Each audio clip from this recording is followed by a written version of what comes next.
Hello.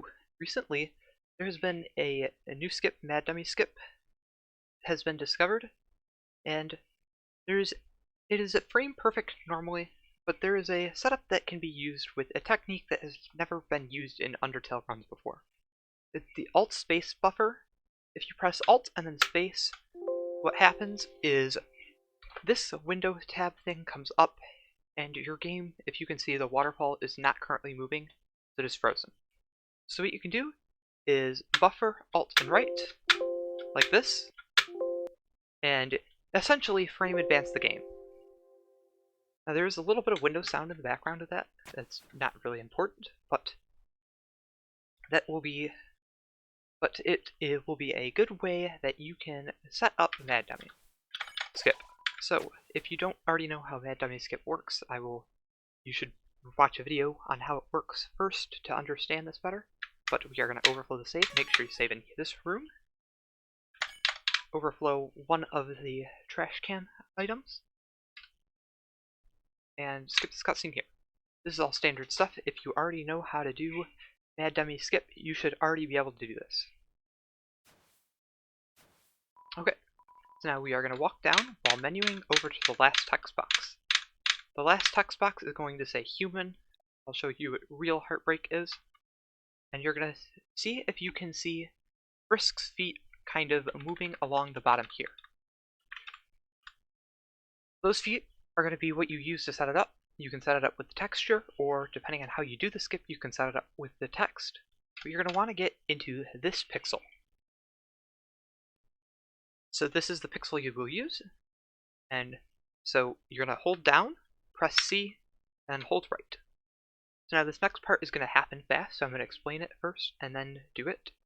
What you are going to do is you are going to open the punch card, and then you're going to start Alt-C or Alt-Space buffering at some point before end of the skip. Essentially, you want to Alt buffer until you can see the soul flash of the third time. So I'm going to get myself back up to item here, and I'm going to do that. That was 1, there's 2,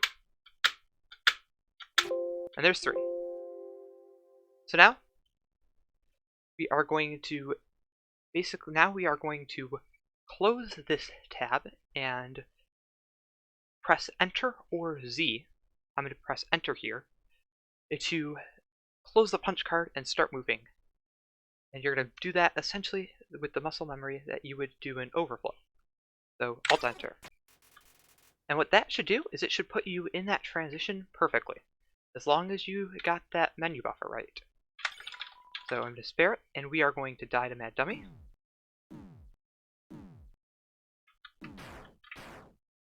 That was suboptimal, because if you can get down to 16 in the first part, or 15, it is better. But we are going to get killed by Mad Dummy here.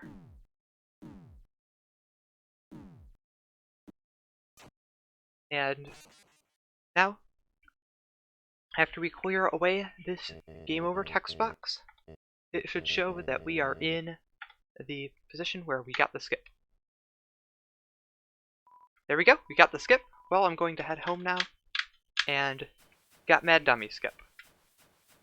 This is a consistent way. It is definitely slower than just doing it frame perfectly, but allowing yourself to menu buffer for that skip can save a lot of time and will be more consistent, especially for new runners or for a tighter setting.